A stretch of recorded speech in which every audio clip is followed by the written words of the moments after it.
ನಮಸ್ಕಾರ, ಚಿಟ್ಟೆ ಹೆಜ್ಜೆಗೆ ಸ್ವಾಗತ. ದಾಂಪತ್ಯ ಜೀವನಕ್ಕೆ ಕಾಲಿಡಲು ಸಜ್ಜಾದ ಬಿಗ್ ಬಾಸ್ ಕನ್ನಡ ಸೀಸನ್ 11ರ ಸ್ಪರ್ಧಿ ಚೈತ್ರಾ ಕುಂದಾಪುರ. ಇವರ ಮದುವೆ ಯಾವಾಗ, ಮದುವೆಯಾಗುತ್ತಿರುವ ಹುಡುಗ ಯಾರು, ಈ ಎಲ್ಲದರ ಬಗ್ಗೆ ಸಂಪೂರ್ಣವಾಗಿ ಈ ವಿಡಿಯೋದಲ್ಲಿ ತಿಳಿಯೋಣ. ನೀವಿನ್ನು ನಮ್ಮ ಚಿಟ್ಟೆ ಹೆಜ್ಜೆ ಚಾನೆಲ್ ನ ಸಬ್ಸ್ಕ್ರೈಬ್ ಮಾಡಿಲ್ಲ ಅಂದ್ರೆ ಈಗಲೇ ಸಬ್ಸ್ಕ್ರೈಬ್ ಮಾಡಿ. ಚೈತ್ರಾ ರವರದ್ದು ಲವ್ ಕಮ್ ಅರೇಂಜ್ ಮ್ಯಾರೇಜ್. ಕಾಲೇಜಿನಲ್ಲಿ ಪ್ರಾರಂಭವಾದ ಇವರ ಪ್ರೀತಿಗೆ ಈಗ 12 ವರ್ಷ. ಈಗಾಗಲೇ ಚೈತ್ರಾ ರವರ ಮೆಹಂದಿ ಕಾರ್ಯಕ್ರಮ ಅದ್ದೂರಿಯಾಗಿ ನಡೆದಿದೆ. ಇನ್ನು ಇವರ ಮದುವೆ ಯಾವಾಗ ಅಂತ ನೋಡೋದಾದರೆ ಇದೇ ಮೇ 9 ಶುಕ್ರವಾರದಂದು ಚೈತ್ರಾ ಕುಂದಾಪುರರವರ ವಿವಾಹ ಕಾರ್ಯಕ್ರಮ ಕಮಲಶಿಲೆಯ ಬ್ರಾಹ್ಮಿ ದುರ್ಗಾ ಪರಮೇಶ್ವರಿ ದೇವಸ್ಥಾನದಲ್ಲಿ ನಡೆಯಲಿದೆ.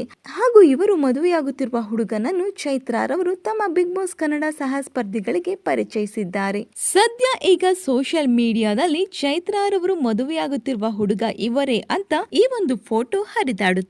ಇದರ ಬಗ್ಗೆ ರಿಯಾಕ್ಟ್ ಮಾಡಿದ ಚೈತ್ರಾರವರು ತಪ್ಪು ಮಾಹಿತಿ ಹರಡಬೇಡಿ ಅಂತ ವಿನಂತಿಸಿಕೊಂಡಿದ್ದಾರೆ. ಚೈತ್ರಾರವರಿಗೆ ನಿಮ್ಮ ಶುಭ ಹಾರೈಕೆಗಳನ್ನ ಕಮೆಂಟ್ ಮೂಲಕ ತಿಳಿಸಿ.